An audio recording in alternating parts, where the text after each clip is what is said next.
Tuesday, that's a thing, right? It's Mile High Sports in your morning minute. I'm Shawn Drotro. That's TJ Carpenter. TJ, as this Broncos season wraps up, we look at a game now coming up against Washington where the Broncos will face Kirk Cousins, one of the lead guys on the shopping list for a lot of Broncos fans.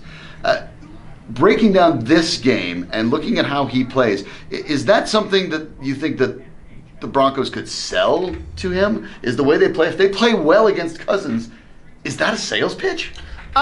Yeah, I think a little bit. You definitely want to sell the organization to him. He's a realistic target for you in the offseason. I don't know if necessarily the outcome of this game is as important as seeing him perform well and then also, too, seeing your defense perform well.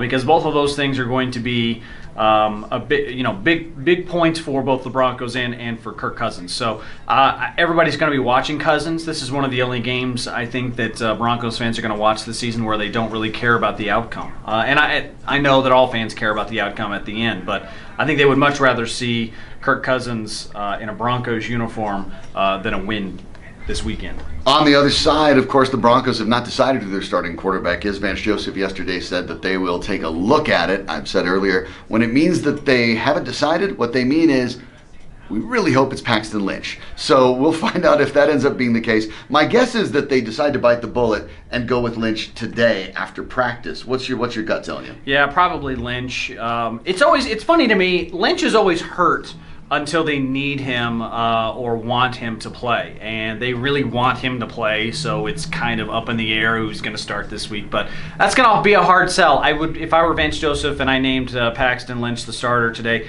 I would probably avoid I would avoid Von Miller and Aqib Talib and Chris Harris and Brandon Marshall and Matt Paradis and Emmanuel Sanders and Demarius Thomas. All the veterans who still want to win games, I would avoid them in the clubhouse this week. One of the veterans, albeit a young one, Shane Ray, after having the screws removed from his wrist from his surgery earlier, probably not likely to play the rest of the year. Something to keep in mind, too. So at least he doesn't have to walk by Shane Ray and explain it. Right, yeah. We'll break that down as the week goes on. We'll see if we have a starting quarterback for the Broncos this week. Next year still remains to be seen. For TJ, I'm Shawn, and for Ryan Green behind the camera, this is Mile High Sports.